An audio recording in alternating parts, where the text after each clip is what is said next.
Good morning friend, welcome to my channel. दोस्तों कैसे आप सब? उम्मीद आप लोग खुश होंगे और स्वस्थ होंगे। तो दोस्तों आज मैं लगभग तीन तीन चार साल के अपने घर पे आया हूँ और घर के हालात बहुत ज़्यादा बुरे हैं। और मैं सोच रहा था कि मैं अपने घर में वापस मूव कर जाऊँ और यहीं पर रहना शुरू हो जाऊँ। तो ये तो पॉसिबल नहीं, घर के हालात बहुत ही ज़्यादा ख़राब हो चुके हैं और मुझे समझ नहीं आ रहा कि अब मैं कैसे यहाँ पे स्टे करूँगा और यहाँ रह भी सकता हूँ। तो बहुत ही ज़्यादा टेंशन में हूँ, बहुत ही ज़्यादा, क्योंकि मैंने अपना घर छोड़ा था तकरीबन कोई 2015 से मैं यहाँ से चला गया था। तो पहले मैं यहाँ पे आके थोड़ी साफ सफाई करता रहता था, लेकिन फिर बाद में बीच में से वहाँ पे काम में बिज़ी होने के कारण मैं यहाँ पे बिल्कुल भी नहीं आ सका। तो जिसके कारण घर के हालात बहुत ही ज़्यादा बुरे हो गए हैं। तो दिखाते हैं थोड़ा आपको घर के हालात। दोस्तों ये हैं कुछ घर के हालात। सारी छत टूट के नीचे आ गई है, सारे खिड़कियाँ दरवाजे सब ऑलमोस्ट टूट ही गए हैं। और छत के हालात आप देख सकते हो, ये छत टूट के नीचे गिर गई थी। और ये मेरा बेड था जहाँ पे मैं सोता था और बहुत ही साल यहाँ पे गुजारे हैं, जन्म से लेके यहीं पे गुजारे हैं। और अब इस घर के हालात ये चुके हैं।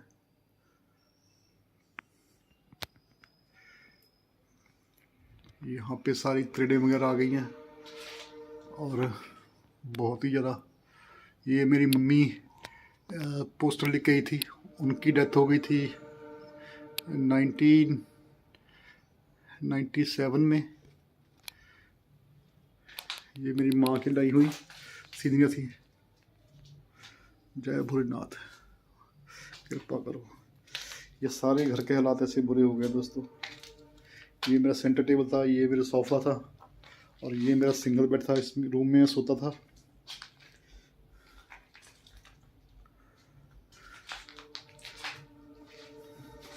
और इधर स्टोर रूम था, इसका भी हालात बुरे ही हो गए हैं।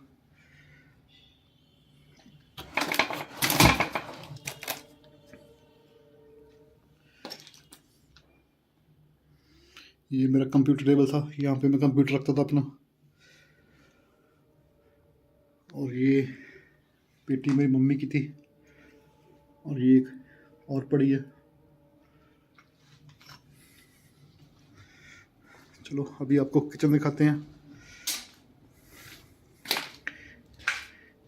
ये हमारी किचन थी, यहाँ पे हमारा गैस का पतीला होता था, चूल्हा होता था और यहाँ पे सिलेंडर और यहाँ पे सारे बर्तन होते थे। जय हो महामाई सच्ची माता। और ये हमारा मंदिर था, यहाँ पे मेरी मम्मी रोज़ सुबह उठ के जोत किया करती थी। सुबह तड़के 4 बजे उठ के वो नहा धो के सारे घर की साफ सफाई करके फिर वो यहाँ पे जोत करती थी।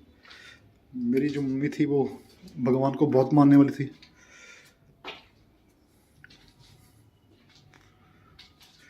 इधर साइड पे चम्मच वगैरह रखते थे और कुछ बड़े बर्तन जो पतीले कुकर होते थे वो रखते थे। और यहाँ पे नमकदानी होती थी और यहाँ पे ऊपर चावल वगैरह के डब्बे, कुछ दूसरे डिब्बे सामान के। और इस वाली स्लैब पे राशन वाला पूरा सामान होता था। इस पे गिलास चम्मच और जो कौलियाँ वगैरह होती थी वो सब रखते थे। इसके नीचे भी थोड़े बड़े बर्तन रखते थे। तो बहुत ही ज़्यादा बुरा हाल हो गया घर का। इस वाली साइड पे भी कुछ एक्स्ट्रा सामान रखते थे घर का। और यहाँ पे अलमारी थी एक। और ये डैडी वाला कमरा, इसके भी हालात आप देख सकते हो। ये भी बहुत ज़्यादा बुरा हाल है इसका भी। इसकी भी छत नीचे गिर चुकी है। ये बेड वैसे ही पड़ा है, ये बिल्कुल नए गद्दे थे। ये भी सारे मिट्टी से भर गए हैं। और देख सकते हो आप, ये अलमारी थी।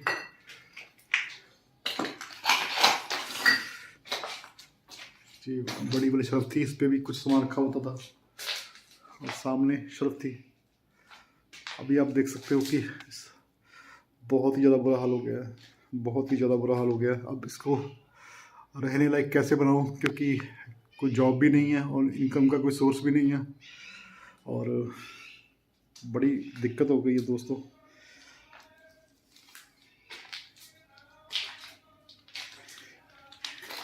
ये हमारे घर का लॉकर होता था, इसमें हम जो पैसे वगैरह होते थे वो रखते थे और इसको लॉक करते थे।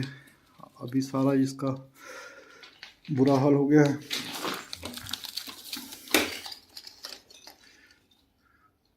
यहाँ पे कपड़े वगैरह भी कुछ पड़े हैं, ये पुरानी डायरी वगैरह।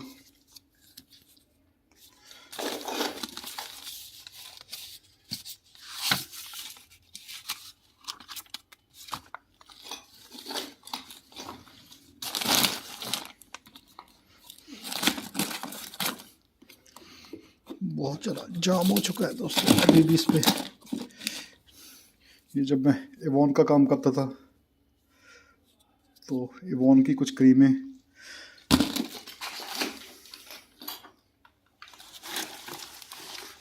ये मेरा पुराना ट्रैक सूट जो फॉरेन से मेरे भाई ने भेजा था।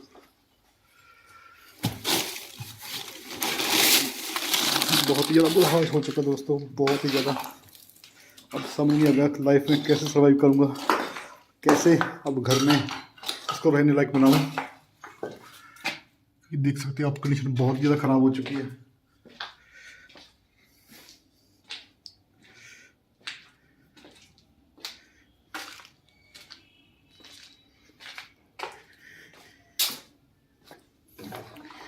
ये सामने मेन डोर था जहाँ से एंट्री कर लेते थे।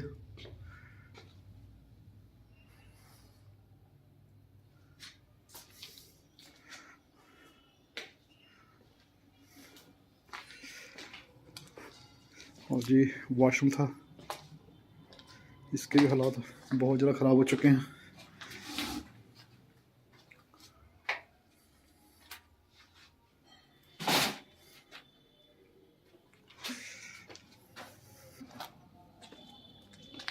चलिए अभी आपको छत दिखाते हैं। ये सारे पेड़ वगैरह उगाए हैं। इधर पानी की टंकी रखी हुई थी और यहाँ पे कपड़े सूखे डालते होते थे। वो सामने टॉयलेट थी।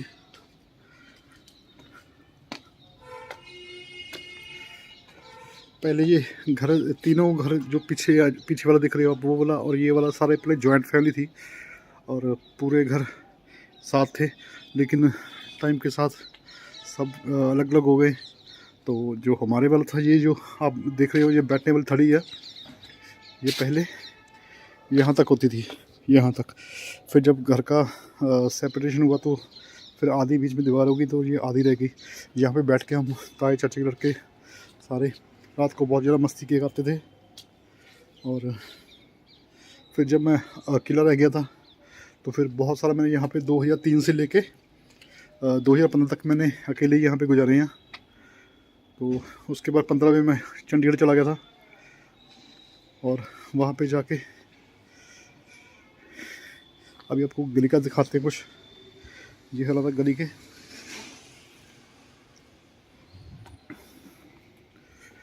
बहुत ही ज़्यादा बुरा हाल हो चुका है घर का और अभी समझ नहीं आ रहा क्या करेंगे।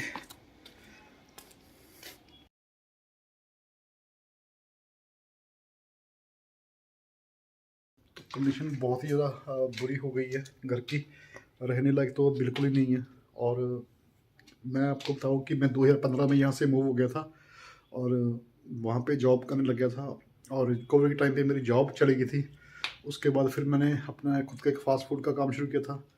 लेकिन लॉकडाउन के टाइम पे जब सेकंड लॉकडाउन लगा था तो वो भी काम बंद हो गया। उसके बाद तो जो सेविंग वगैरह थी वो सभी ख़त्म हो गई थी और काम खोलने का दोबारा मौका ही नहीं मिला, क्योंकि पोजीशन बहुत टाइट थी। और जब जहाँ पे मैं रह रहा था अभी, और वहाँ पे भी मेरे को बहुत ही ज़्यादा कुछ ऐसे वगैरह सुनने को मिल रहा है। तो वहाँ से यही मैंने मन में सोचा था कि जाके अपने घर में रहूँगा, क्योंकि पहले मैं साफ़ सफाई करता रहता था यहाँ पे आके। तो 2015 के बाद तो बिल्कुल भी आना बंद हो गया था। तो हालात आपके सामने हैं। अब रहने का कोई ठिकाना नहीं है, कहाँ पर रहेंगे आपको पता ही है कि आजकल तो आप किसी रिश्तेदार के पास भी जा नहीं सकते, क्योंकि वो भी आपको कितनी देर रख सकते हैं, 1 या 2 दिन, उसके बाद तो आपको पता ही है। तो दोस्तों मैं आप लोगों के से क्या कहूँ, अब बहुत ही ज़्यादा अपसेट हूँ, बहुत ज़्यादा मन में निराशा है, क्योंकि अगर इसको साफ़ वगैरह भी कराना हो तो बहुत ही ज़्यादा मुश्किलों का सामना करना पड़ेगा, क्योंकि बजट बिल्कुल भी नहीं है और कोई सपोर्ट भी नहीं है। तो इसको कैसे करना है, कैसे इसको रहने के लिए लायक बनाना है, तो ये बहुत बड़ा एक चैलेंज है मेरे लिए, क्योंकि अब रहने को जगह तो कोई है नहीं। मैं अपना कल मैं यहाँ पे आया था तो एक रात मैंने अपनी सिस्टर के घर स्टे कर ली थी, तो अभी अच्छा भी लगता कि बार रोज़ उनके घर मैं स्टे कर नहीं सकता। तो अब देखते हैं क्या करते हैं।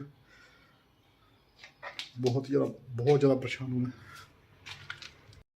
तो दोस्तों घर से वापस चले हैं, बड़ी उम्मीदों के साथ घर आए थे अपने शहर मोगा में कि अपने घर पे रहेंगे, और घर के हालात मैंने आपको दिखाई दिए हैं। और चलते हैं हम सफ़र पे, अब देखते हैं कहाँ पे अपने रहने का ठिकाना बनाते हैं, क्योंकि बड़ा मुश्किल होता है जब आप अपने घर पे वापस आते हो और आपको घर के हालात ऐसे मिले कि आपको कोई रहने का ठिकाना आपके पास ना हो और सभी लोग आपका साथ छोड़ दें। तो एक रात 2 रात सिस्टर के घर पे रुक गया था, लेकिन ज़्यादा अच्छा लगता कि उनके घर पे जा रहो, क्योंकि आजकल के टाइम में आपको सब कुछ पता ही है कि आप लाइफ में कैसे अपने को मैनेज करना पड़ता है। तो चलते हैं, आज के ब्लॉग को करते हैं यहीं पे ख़त्म। कहाँ पे स्टे करेंगे, कैसे करेंगे, वो आपको अगले ब्लॉग में पता लग जाएगा। तो ठीक है दोस्तों, चलते हैं।